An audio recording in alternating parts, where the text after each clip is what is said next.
Eclectique, in collaboration with DBS Music Berlin and the support of Etiquette Radio, introduces Eclectique Workshop Series in live streaming. So today we're going to talk about using raw data as a sound source, and it's quite an interesting thing because the first time I heard it was someone I knew in Brighton. Sorry, that delay is really trippy. Like interrupting myself. There was a friend of mine in Brighton, basically, and he was. I can only describe it as like a geek, basically. He was a full-on geek, and I was making beats in my room, just making terrible beats in my room. And we went around his house, and he was saying like how he liked to make music as well. And I was like, oh, what music do you make? And he was like, computer music. And I was like, yeah, so do I. I make music on a computer. And he's like, no, I make computer music. And he showed me this whole thing about like music encoding and all this kind of stuff, like using things like Super Collider and all these kind of things to make tunes. And it really fascinated me because it's like a whole different way of thinking about music, because we're so used to having everything kind of drawn out for us in a way. You know, there's MIDI, there's audio, there's a kick drum and all this. And then the way he was kind of finding sounds from using like just coding things and glitching things out, it was kind of quite new to me as a kid. I was like, Jesus, it's mad. And one of the things he showed me was this trick about using files to find sound. And there's a video on YouTube which became kind of quite popular, which was this person who converted the MS Paint file to audio, and it sounds like the most amazing grime track you've ever heard. It's sick, and it's quite easy to do, and it's a little bit like vinyl digging. You know, because when you go record hunting, you spend hours in a record shop just going through, and it's a little bit similar to that, because a lot of the times you don't get anything, but then at some point you'll find the correct file and it will just blow your mind. So it's a bit of a trial and error thing. There isn't really any like method to the madness. Also, the thing is as well, it's like different. You start finding the things you know kind of work best. So what I'm going to be using today is some files I have, and I'll show you kind of how to sort of go around it. So I'm using this thing called Audacity, which is free. It's sort of like I think it's just really made for just recording audio, really, like for doing live gigs and stuff like that. And it has this option on it called raw data, and what this does is it takes the file that you're putting in, so it's not like an audio file or anything, it would just be like a zip file or something like that, and you could put it in and it will convert all those ones and zeros to noise. And it's it's quite weird. So after sort of months and months of going on the internet trying to find things that worked, the one thing I found worked really well was game emulators. So if anyone's familiar with game emulators, like if you want to play like Mario Kart, you download an emulator on the computer and then you could play it. When I was a kid, I got this, remember like the first PSP, like the big chunky one, and there was a hack on it where you could actually jailbreak it to play like Pokemon and all this kind of thing, which was like a godsend. And so these websites, which are basically emulator websites, you can find them on the internet everywhere. And what I'm going to do is sort of do this demonstration. So you go to import and take raw data. The one I'm going to use is Mario Paint Composer. Does anyone remember Mario Paint Composer? It was amazing. It was basically a music stave, and you just you had like I think 10 Mario voices. Like, so you had like Yoshi, you had like an egg, and all this kind of stuff, and you made tunes out of it. And there's a person on the internet who's actually made like albums on it. He's done like Bohemian Rhapsody just using Mario Paint Composer, which to me is really inspiring. So I downloaded Mario Paint Composer, and of course it's an old thing, and it's an OS X file. And when you open it, it comes up with this. And I don't know how many of you are like computer sort of people, like you know your stuff about computers. Anyone? Cool, good. Because I don't know anything, right? I'm completely computer illiterate. I don't know. It takes me ages to do anything, which is sort of ironic because I'm so fascinated by this. And there's this whole selection here of encoding types, bit order, and all this kind of stuff. And the fun thing is, you get a lot of different variations here that you can kind of mess around with, and each one kind of does something different, which is sort of the beauty of, you know, not being knowledgeable about something, you know, because it's always surprising.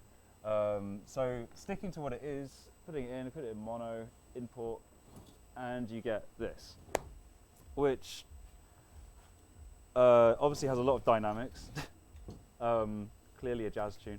No, so you get this massive chunk of waveform, but you see, if you look through it, you get these random little bits like this, and that is kind of the things that are really interesting, because you're just like, what the hell is that? You know, if it's just this block and then you get this. So out of the bag, playing it, it's going to sound like this.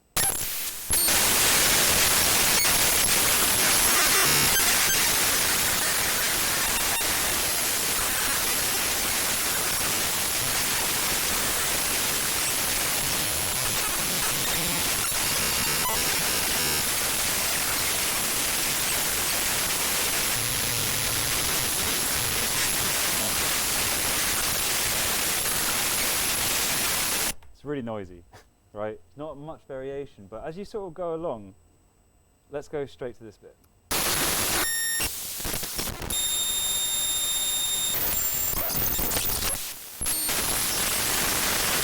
So suddenly we have movement, suddenly we have different noises coming out of it, which are kind of like, you know, pitches and all this kind of thing, tonal things, and also like there's harmonics in there that are like really harsh, and it could be interesting for a track. You know, suddenly it's like something that cuts through. We've got more over here, we've got more little random squiggles, so let's go over here.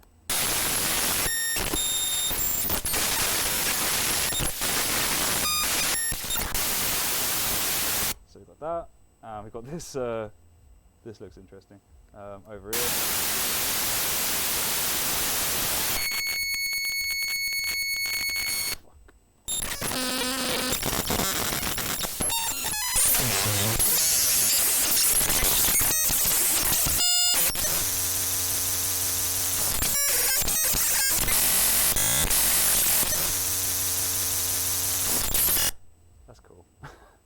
That's a tune in itself. Press that straight to vinyl, done. Yeah. So you sort of hear these sounds, and of course they're pretty mental. And what's really interesting was, I mean, what my friend told me back in the day was like, anything that holds a lot of information. So things like games, for instance, are a good example, because games hold a lot of information. They hold movement, they hold color, they hold sound. Do you know what I mean? There's a lot of things going on. So like when you play, like Mario World, there's a menu screen, you know, and you flick through the menu screen, you do this, you do that, and all these things can add up to little changes. And so this one here is a good example. So let's get another file. So import data, and I'm gonna go to Dusty Noises and go to my samples. And again, I'm not massively computer heavy, but the one thing I was told is DLL files are apparently good. Don't know why, but that's the word on the street. So we've got Octashock, put it in. I'm going to change the settings to this, and there you go. So you see that, I don't think anything's come up on that one, which is quite interesting. Yeah. So again, you just trial and error. So we could try, for instance, this one here, EXE. There we go, now we've got something. And you see again exactly the same thing, little blips here and there of dynamics that happen, and maybe not so much. So again, if you see something like this here,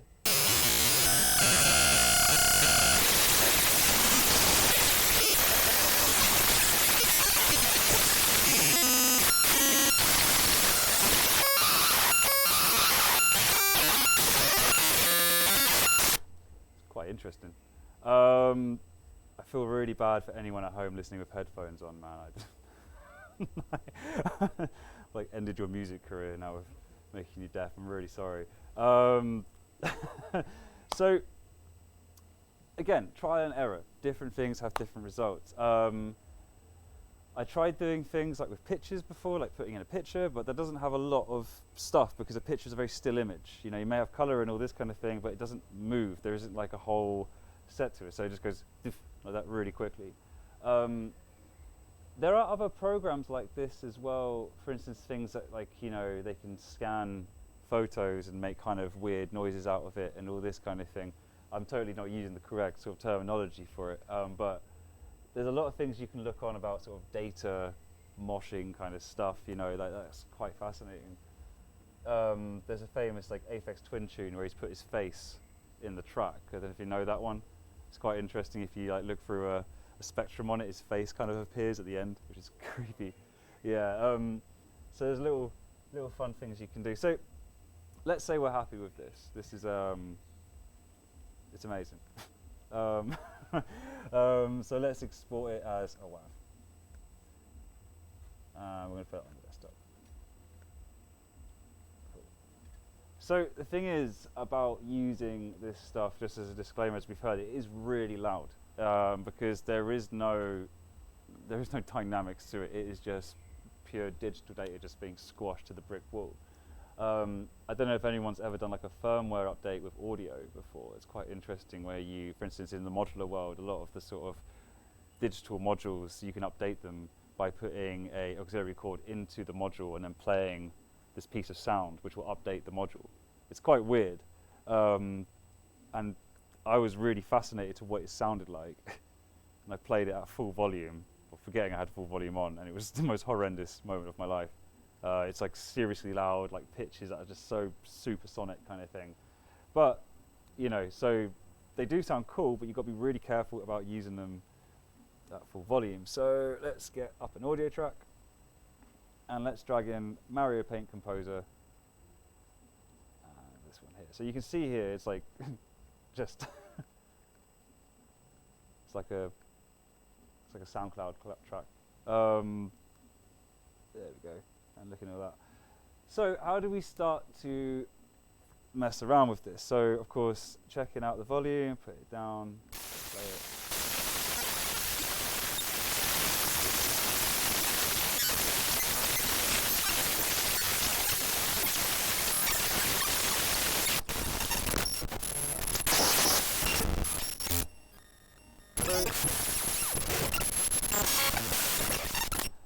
The first thing you hear a lot in it is just complete noise, like that. And the one cool thing about stuff like that is it's great for filtering.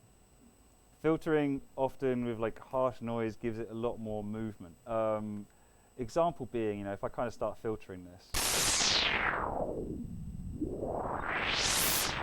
got all this kind of stuff to play around with, especially in the harmonics.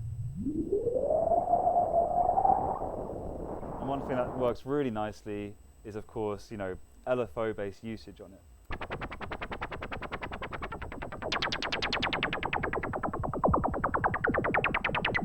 So again, you're getting that kind of harsh white noise resonance coming up. And what's kind of funny as well, you know, if you do just leave it on a section, let's say like this mental section here.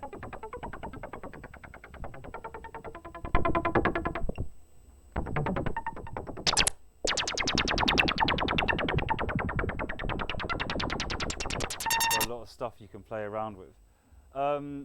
Filtering, yeah, it's cool. You can make some interesting kind of patterns from that. But if you want a kind of quick way of mangling this, there is a method which I find works quite well, because I find trolling through all those samples can be quite brutal after a while.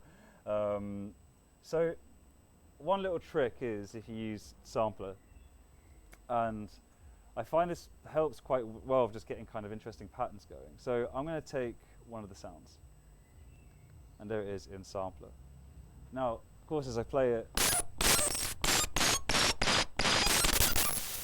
play at different pitches. Now, what I want to do is kind of make something rhythmical out of this, because even though we've got all this kind of noise here, we still have these little beautiful moments of glitchy sounds which are interesting. And the one thing about sort of glitch-based music, you know, it's not to overkill it with the glitchy sounds. Do you know what I mean? Let those things kind of come in here and there, and then they become much more interesting to the ear. So this is kind of giving us a lot of like leeway with that. We've got a lot of just harsh noise and these little moments of glitch. So one little trick is, if you get your sampler and get some MIDI notes, and we're going to put some 16ths in there, and of course it will sound like that. We all know that tune, it's classic. But like, if you start to mess around with the placement of it, of course you get different results. So.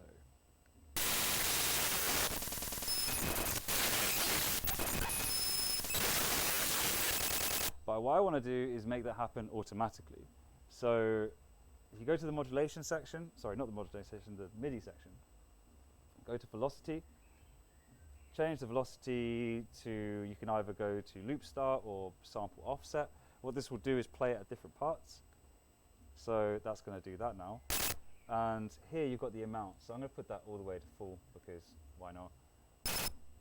And then, because it's going to be working with velocity, we need something to trigger that velocity. We need something to tell it to go lower or higher or whatever. So we get some MIDI effects, we put velocity in there, we put that. Now if I start doing like a random,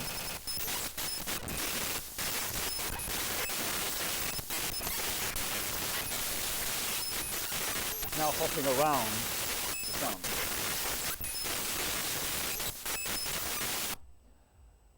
At the moment it sounds like a mess, but it's still getting some result of groove. If you're ever sort of lost, just get a kick drum of some sort. And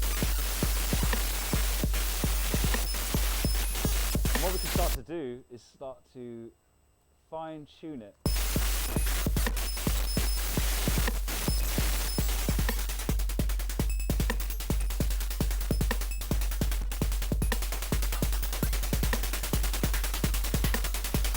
Suddenly becomes quite interesting. It becomes a percussion idea that, you know, it's sort of some way musical, always changing as well.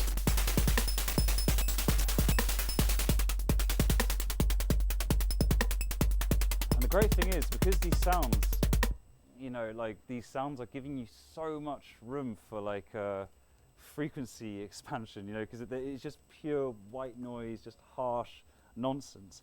It cuts through like that on a mix, you know. So sometimes when you're making a minimal tune, you know, and you really want your drums to kind of just be the main element of everything, you know, stuff like this can really help, because it's really just filling out that kind of pool of sound.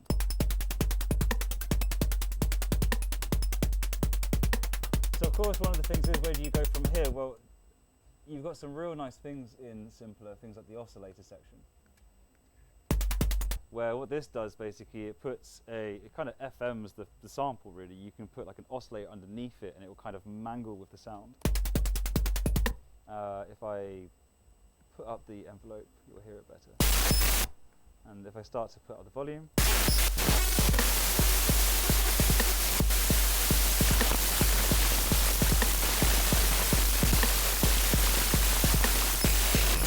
and obviously because it's such a harsh noise, you won't notice it magically, but if I start to kind of mess around with that, let's say down here we've got where it says velocity as well, that will still work with the velocity as well. So as that kind of opens and closes, that sound will come through as well with it.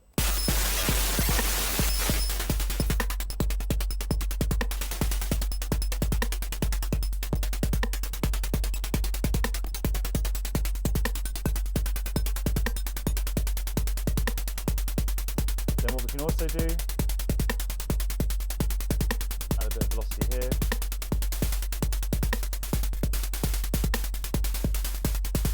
Now it's open and closing. And you can try other things out as well. You could even go completely mental if you want and just sort of add things like a random just before it as well for pitch.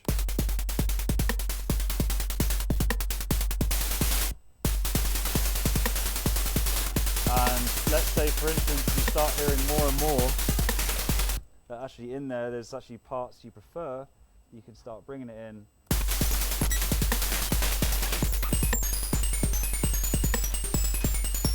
Now we've got a melody. And of course the cool thing is you can always bring that down, you can always bring that a couple of pitches.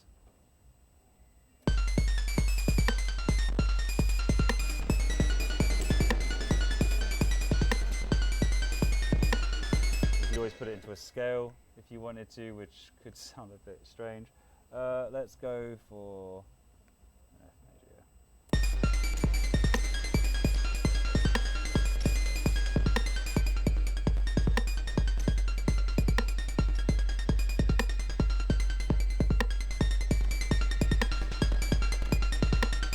So yeah, there's a lot of possibilities with just one sound. You know, you can go from very percussive and rolly to something quite melodic. The thing is about these sounds as well, you know, just when you build this collection up, you know, you can start to obviously take in these things and put them into your own personal little sample library. One of the things, you know, if you're a starting producer / musician, you know, often there's that whole thing of like, how do you find a sound? You know, how do you get your own sound? And I don't think that's like I don't think anyone can really say if they have a sound, you know, like. But some people, you know, saying, oh, this artist has a sound to them and all this kind of thing. And one thing I was always suggested to when I was younger was to always collect your samples. Start just always resampling stuff, finding things, always just keeping folder after folder of things you've collected over the years, and always going back to them instead of just downloading new packs all the time and all this kind of thing. Just try and reuse the same things and just mangle them and put them back in with all the techniques you learn.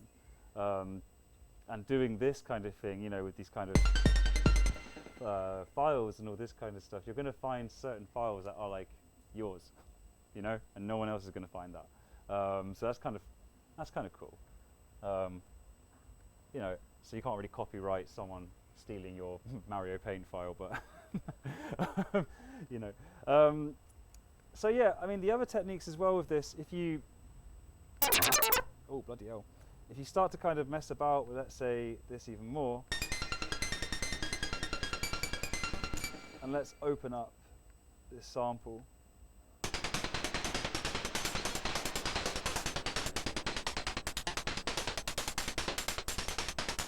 The really cool thing is if you start to mess, of course, with the MIDI notes, because remember every note that it hits will change in its velocity. So, boom. And of course, making it a little bit more. Eighths.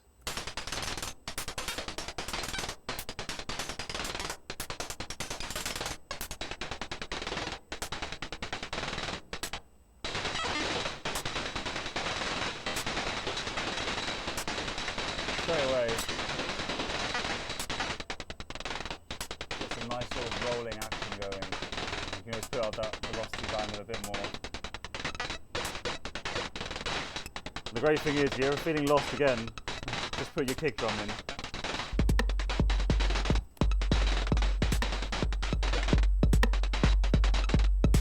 And it always comes back into a rhythmical routine.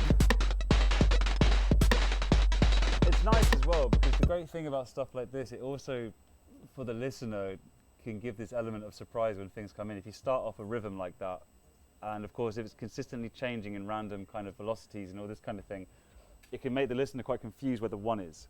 You know, it's like this sort of trick of making everyone feel really uncomfortable. And then you bring in the kick drum and suddenly everyone knows where that down is. Cool.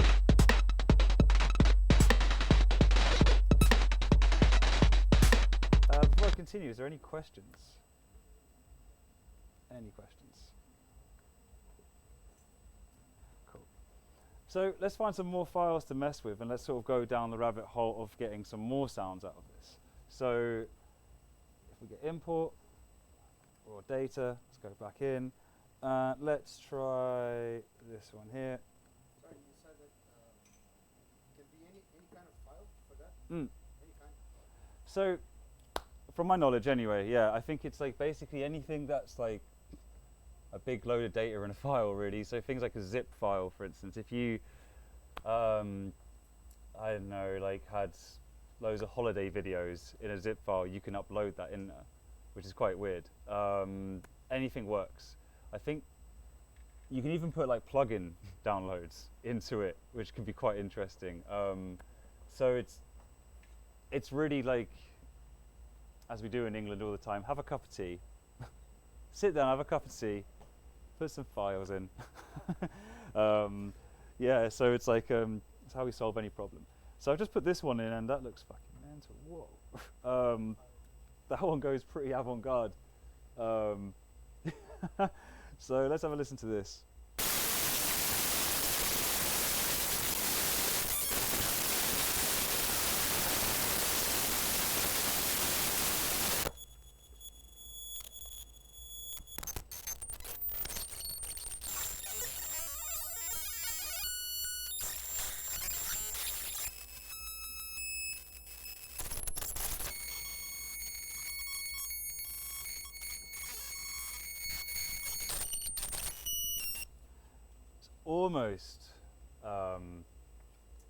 It's almost a Christmas song.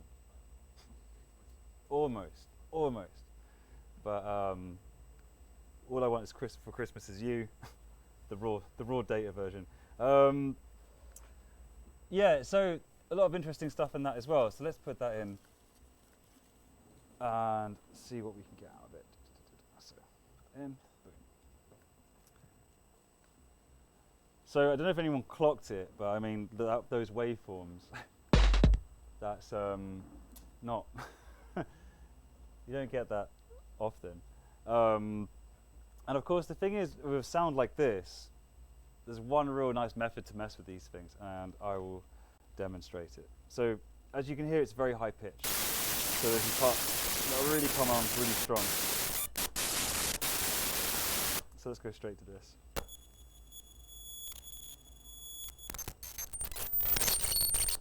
The interesting thing about these is if you start to really transpose it downwards, so you want to take warp off and really put it low.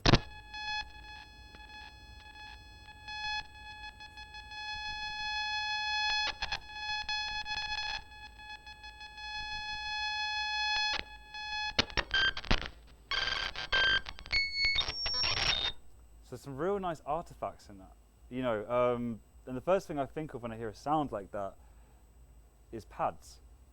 Because the one thing we often always want, you know, is like evolving pad sounds, you know, like sort of consistently moving thing. And you can hear that tone, it's quite, it's harsh, but there's something about it. So sounds like this could be really useful for just making a straight up pad sound. So getting something like a simpler and trying it out. So putting it in there.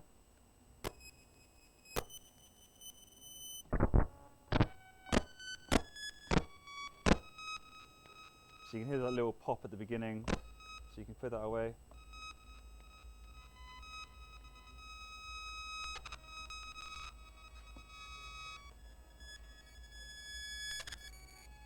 So you're starting to create something quite interesting from that.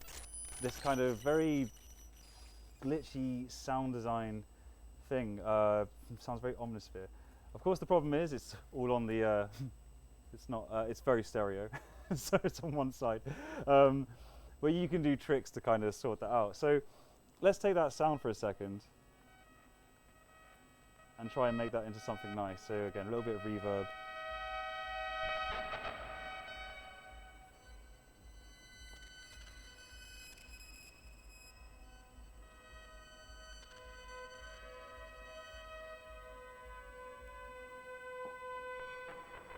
The good thing is the reverb will kind of give it a little bit of something on the other side. Turn up the volume a little bit.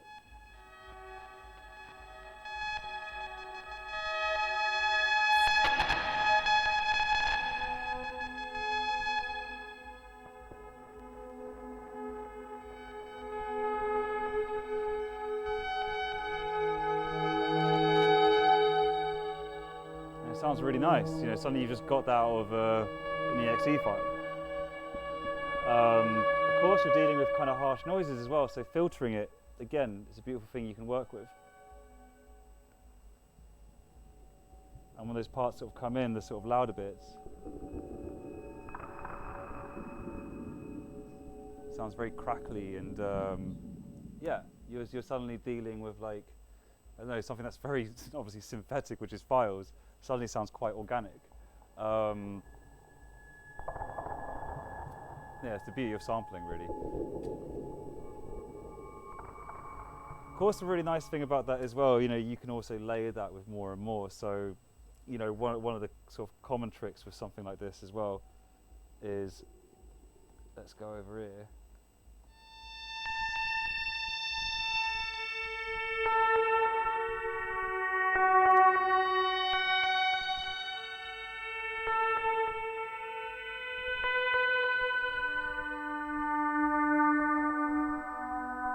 That's from another little section. And if you find a section you quite like,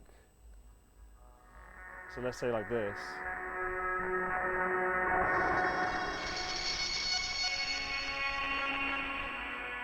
you know, you can also do the little trick as well, which is, it's kind of lazy, but I do it when I'm running on a deadline. So you can often do this thing where you tighten the loop.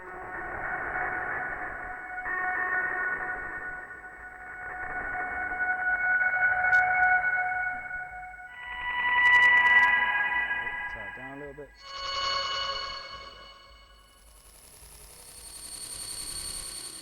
So you get these buzzers coming through. And that often sounds quite nice as well, because you're getting those kind of jitter loops going on. But it's really up to you how you want to approach these things. I mean, the thing about kind of all this raw data stuff, like I said, is trying to make it less brutal for your ears as possible. Your ears can only take so much, you know, bleeding before you have to go to the hospital. So finding these little samples are great for that.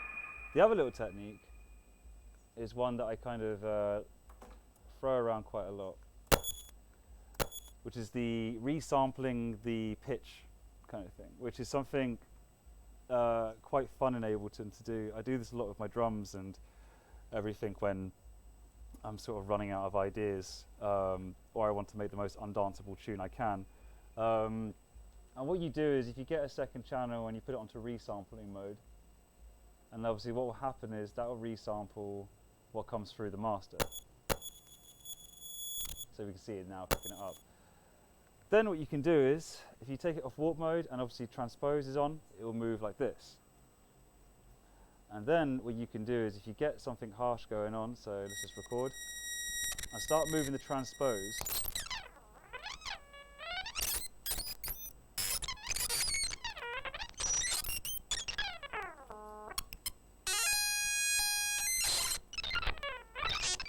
And bear in mind, while that's going on, you can actually do it with, you can actually do it as well with the warping. You can select on different warp modes and record all of this.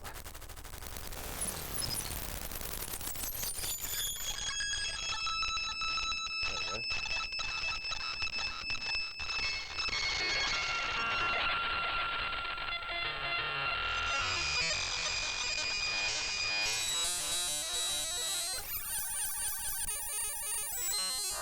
So you've got shit tons of stuff now that you can use. Again, it's sample worthy. Even if you don't use it then, you will use it at some point, I guarantee you. You're going to be drunk one night in your studio and just go, oh, what is this? And then suddenly you make that thing that makes you move to Miami and, you know, start a label and, I don't know, whatever. And then you get bored and then move to Iceland. Happens. There it is. So those little moments like that, go back.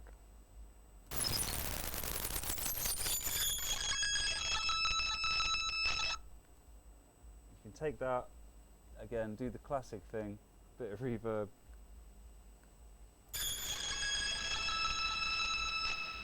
And suddenly you've got like a little piece of melody that you can use over the top of something. And I don't know, maybe it sounds a bit extreme to say, but I really don't think you could get that just from a piece of software you're using on Ableton. You know, if you're sort of messing around on Ableton with, you know, operator and stuff, suddenly you're getting something completely unique, you know, from just messing with data. Cool. Any questions so far? Sweet. Well, because I couldn't answer them. Stereo, is converting it to mono, that's the way to... Yeah, so you lose some stuff. you can. So that's a good question, actually. Yeah, the old classic. There are plugins that can help you kind of sort that out. So for instance, this one here is very over there. What you can also do is use something like utility and get the width down to mono, basically.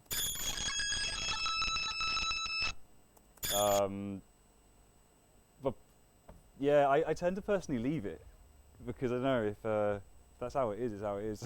Because the funny thing is, it's like, I don't know, often with electronic music, everything's quite mono in electronic music. We often get told to make things mono, you know what I mean, for the club and all this kind of, make everything very direct. And actually, it's quite fun making a piece of music where, if it is over there, just use it that, you know, especially with data stuff, because suddenly you have a kind of a wider field to work in.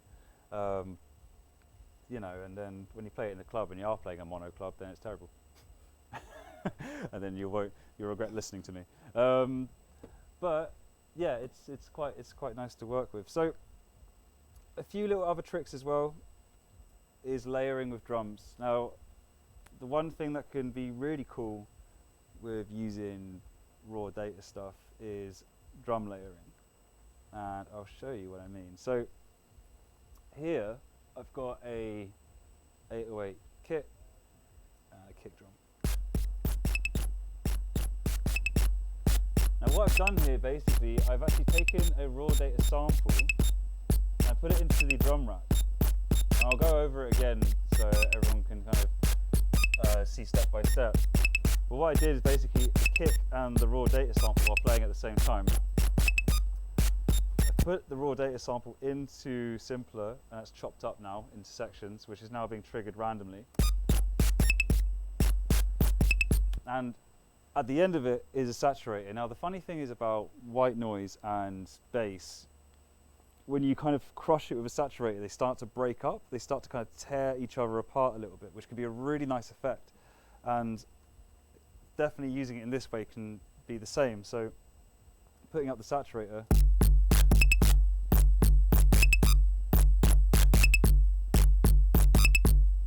it starts to kind of tear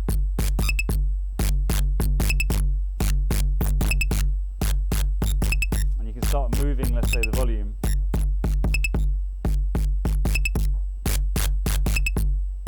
Getting weirder results. Now, step by step how I did this was basically get a MIDI track, get a drum rack of any sort, or just get a kit, so again an 808. And all you really want to do is just use an empty slot of drum rack and put in one of these samples. So let's go back to my desktop and let's get Mario Paint back in there because it seems to be calling me today. And you want to put that into the drum rack. And of course, what will happen is when you do the slicing part, it will go a bit mental. And then, of course, the next thing is getting your kick drum. Oh, so let's get that going now. And now what you want to do is get that working with the raw data sample.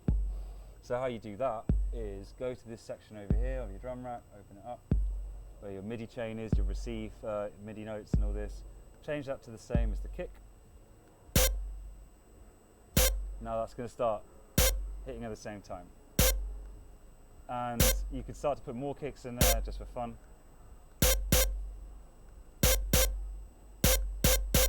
And then the next thing is go to your MIDI effects and get random. Put that in there and it will start to trigger off.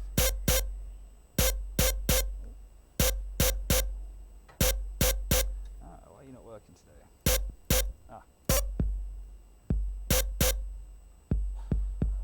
we'll start to kind of work around.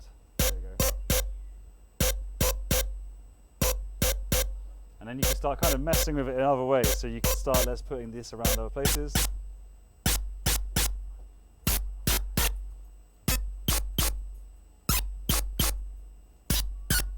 And seeing what works. And of course, the great thing is you can start to play around with all these kind of other things like pitch envelopes and all this kind of stuff. And again, it works really nicely with things like raw data samples. Oh.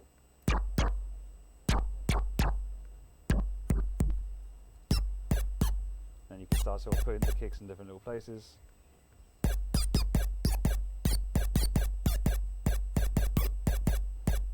let's get that going, and then we can get this going.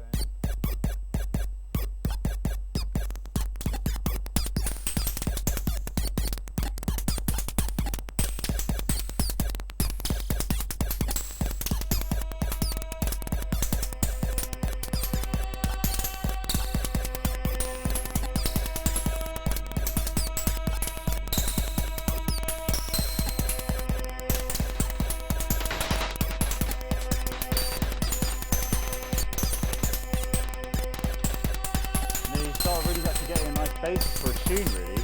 You know, it starts to kind of float about and just move, and once you've got that, you can go walk the dog for 2 hours, just record it. You've got an album's worth of IDM music. No, so it's quite inspiring to use. You know, it's like, I'm a bit of a broken record with this, but I always say, like, you know, it's you don't when you work with a computer or you play an instrument, you don't play the instrument, it's a collaboration. You know, I really do believe that when you're making music, it's a collaboration between the instrument you use and yourself.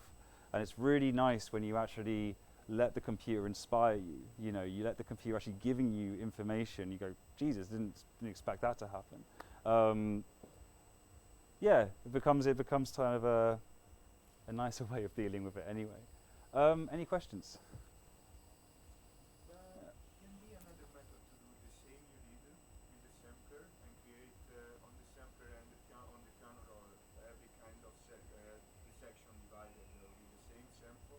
And you know the sampler, and you have the sample zone, you know? Oh yeah, like multi-sampling. Exactly. Yeah. So it can be another kind of similar.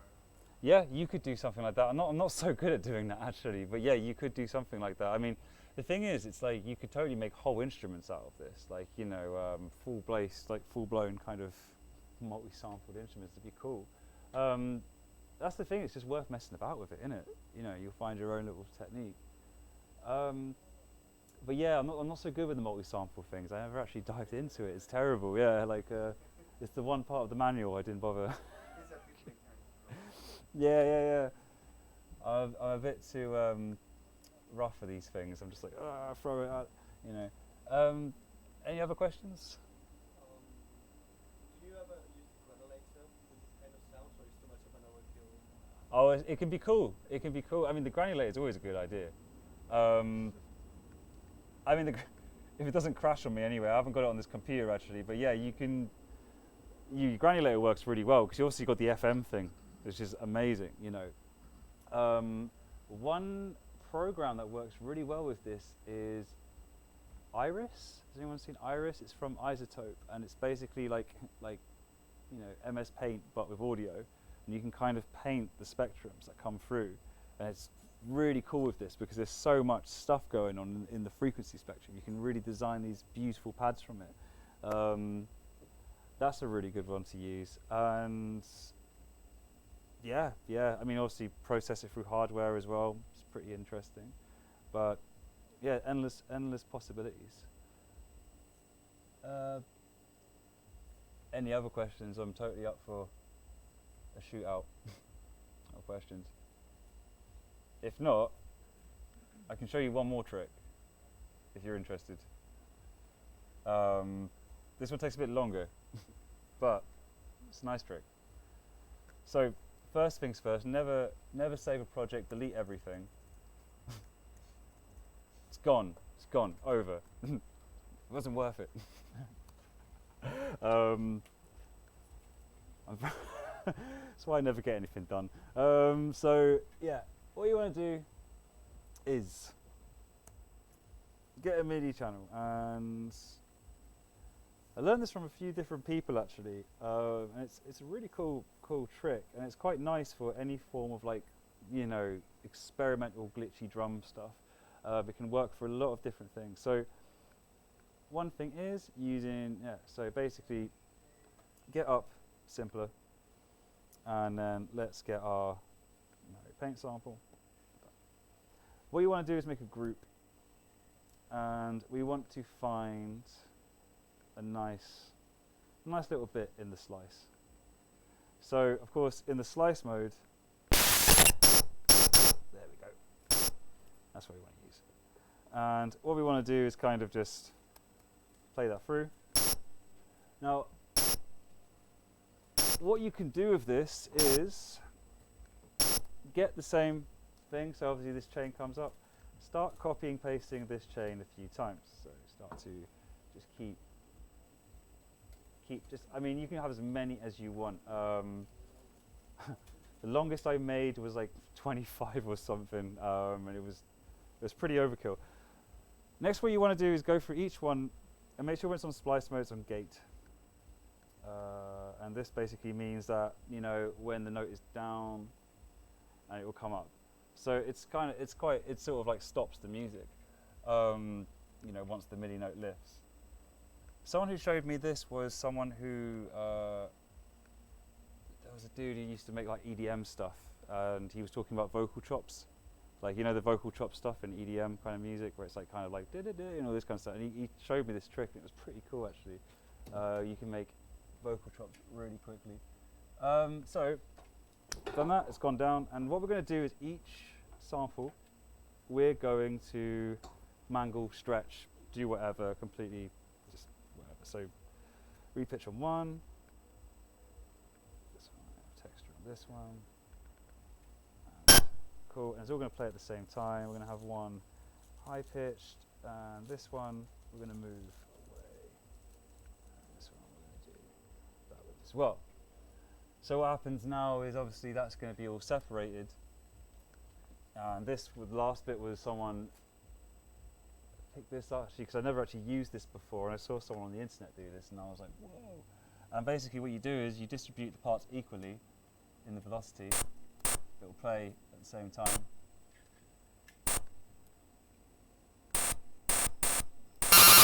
Obviously it will do that. Then what you want to do, get the velocity from the MIDI effects, put that up.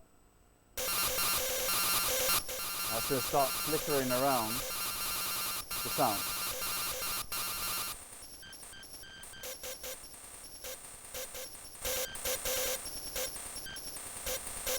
And then you can start experimenting with different placements. So you can start to kind of move this around here.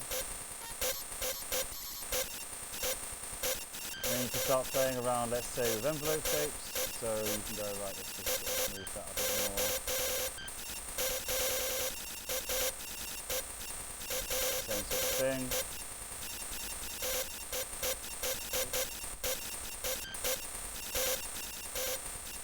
You keep seeing where it takes you. Then you keep sort of experimenting with that, but the cool thing is you can start putting things like different effects on each one. So we could put a reverb on one of them.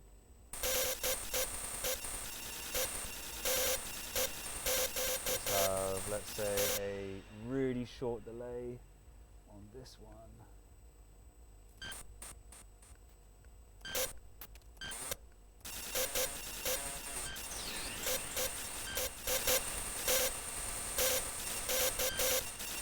Of course, that's sounding more and more kind of chaotic. You kind of have more movement. Then, of course, the last thing to do is just get a drum kit of some sort. Get the classic 808, because the world needs 808s now, more than ever. There we go, techno classic. You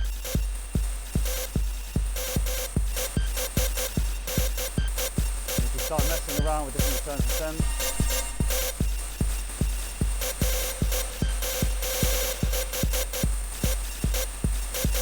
And that will just keep flicking around and just do some mad stuff. It works really well with this kind of thing. Again, if you just find that kind of sweet spot, this takes like about 6 hours of just messing about basically until you find that like right moment. And you always find that one that plays way too much. There we go. So now you're starting to get something a bit more nicer rhythmically.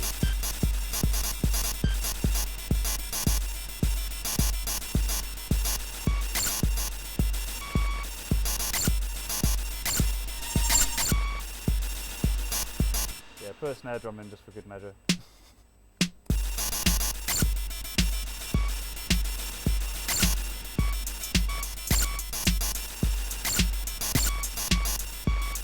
And of course, if you do have a nice chain of effects in the returns,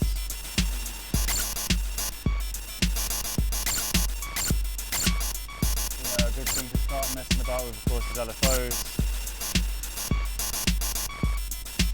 Putting that onto the return kind of send stuff.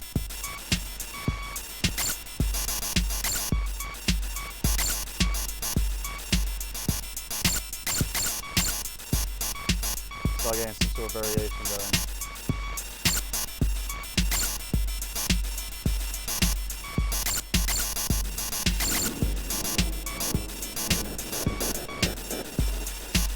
So it's pretty powerful.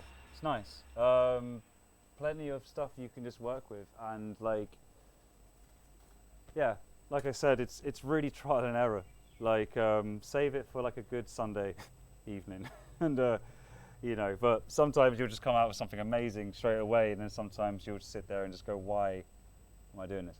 But art is pointless. That's the beautiful thing about it. Joking. Cool. So I think that's all I'm kind of. I mean, if there's any questions, do shoot. Meaning of life or anything like that? It is 42, yeah. You know, damn. So how often do you start making music with this idea? I mean, with like resampling or like sourcing from glitch stuff, and how much do you fall more back on it when you need to sort of spruce up an idea? So normally it's like, so how I personally always seek it out, because you know it's like when you make a tune, we often get stuck in a routine. Like, we know what works and we know what to do. So, you know, I mean, I don't know how many times like you open up Ableton, you automatically get drum rack up, and you're like, great, sick, kick drum, like da da da. Stuff like this is usually like I do it as exercises to kind of create a tune. So instead of always opening up a drum kit, you kind of just go, right, no, I'm refusing to do that. I'm going to open up something like this. I'm going to source everything from that, you know. And really, like, for me personally, it's like this thing of, you know, making music on a piece of software is also an instrument. So you practice. And the only way you practice is by doing, like, you know, when you play guitar, it's like doing scales. You know, you need to practice your scales every day in order to get faster and know it off by heart. How I saw stuff like that out in a tune, it really is just doing things like that. Just one day waking up and going, right, I refuse to use a kick drum. I'm going to use everything just from pure data sample, raw data sample, and just see what happens. Then you find, because you're not actually concentrating so much on making a tune comes naturally. Because you're actually in the moment of actually excitement and inspiration, and you're kind of going like, oh, sick, you know. In a more technical sense, when I source them out, I often use a lot of these for things like hi-hats and snare drums, because often I find the first time I actually made a tune with one of these in a tune and played it at a gig, it was quite mental, because actually hearing it on a system, like the snare drum from a kind of raw data sample, it literally just went across. You know, I felt everyone kind of sober up a little bit. And I mean, it's probably because the mixdown was shit, but I will blame the the sample. But it was harsh. It really cut through. It really went like this, and it was like, whoa, wicked. And suddenly you realise there's this like other world of frequency you can mess with. So I tend to use it in that way in mixdowns. You know, like I've used it in even like pop mixdowns for people, because the hi-hat sounded weak, so I just laid it with like a like a, you know, a raw data sample in a 16th. It kind of works nicely. So that's kind of how I use it a lot. But yeah, exercises, man. Seriously, I can never recommend it enough. Like doing exercises with software, just like chopping breaks every morning. Chop a break. You'll get quicker at it, and you'll get kind of more excitement out of doing it. You'll go fast. Any other questions? I'm not understood why the electro is working on the glitch part, but not with the drum part. Over here, you mean? Oh, that's because I've just mapped it on a different channel, and just it's because I'm lazy. If any of you ever saw one of my actual sessions, you'd be shocked, and you wouldn't believe I was a teacher. But yeah, it's like, you know, just mapping different fragments like that, just letting it move. And of course, classic Max for Live, sometimes it works, sometimes it doesn't, sometimes it just crashes your computer, which is also, you know, cool, I guess. Yeah, so, but yeah, this is a nice trick as well, using the LFO on random and just letting it do returns and sends, because again, a really good exercise, have a really simple beat like that and try and make the most out of just a simple beat with just returns and sends glitching. Really useful. You know, recreate Billie Jean on the drums and and then see what you can do with it.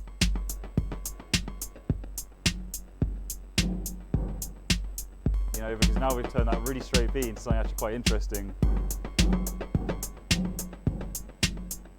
You know, so again, good exercise. Just getting more used to programming. Yeah, returns and sends, man. They get really underrated little things. They're really cool. What do you have in return B? Oh, return B? God knows. Oh, it's just some distortioned reverb. I quite like doing this trick where you just lo-fi it through the overdrive. 'Cause that's it without. It just suddenly sounds like a really weird kind of basement. And then obviously together. It's almost like a bass line underneath it, it's kind of weird. And again, it works really well with anything like the sort of raw data stuff.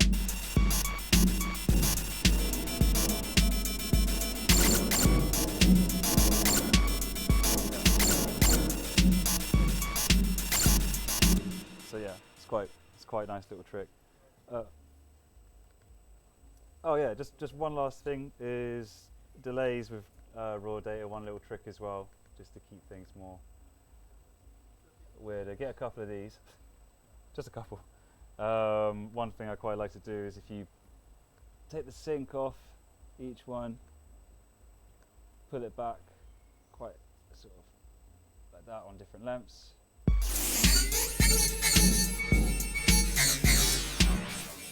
That's always a nice thing, because now you're getting these harsh frequencies now being sort of digitally delayed, and putting the kind of size back really tight, and then you can also LFO those like really slowly.